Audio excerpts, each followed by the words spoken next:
एक गांव में रेखा नाम की औरत रहती थी।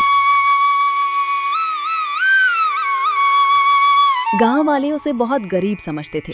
रेखा अपने टूटे फूटे घर में अकेली रहती थी। आज मैं बहुत थक चुकी हूँ। मुझे 10 दिन से कुछ खाने को नहीं मिला है। ऐसे में मैं और कमजोर हो जाऊंगी।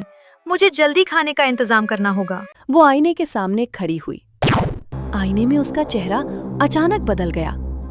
अब भूख लग रही है, और जब मुझे भूख लगती है तो किसी की मौत तय होती है। उसी रात गांव में सन्नाटा छा गया। कुत्ते जोर जोर से भौंकने लगे। हवा अचानक ठंडी हो गई।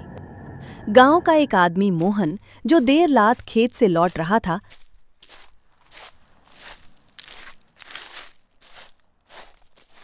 रास्ते में रुक गया। अरे, ये रास्ता इतना अंधेरा क्यों लग रहा है? अभी अभी तो चांद था। अचानक पीछे से किसी के चलने की आवाज आई। मोहन ने पलट कर देखा। कौन है? सामने रेखा खड़ी थी, सिर झुकाए हुए। बेटा, मुझे बहुत भूख लगी है, थोड़ा खाना दे दोगे? मोहन को उस पर तरस आ गया। अम्मा, मेरे पास तो बस सूखी रोटी है। रेखा ने जैसे ही रोटी हाथ में ली, उसकी उंगलियां काली पड़ गईं। उसने अचानक सिर उठाया। उसकी आंखें लाल थीं, मुंह से खून टपक रहा था। मुझे रोटी नहीं चाहिए, मुझे तो तेरा खून चाहिए। मोहन भागने लगा, लेकिन उसके पैर भारी हो गए। जमीन से काले हाथ निकल आए और उसे पकड़ लिया। बचाओ, कोई है? रेखा ने उसके माथे पर हाथ रखा।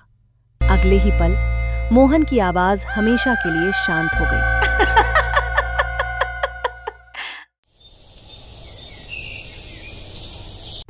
सुबह गांव वालों ने खेत में मोहन की लाश देखी, सूखी हुई, जैसे उसका सारा खून निकाल लिया गया हो।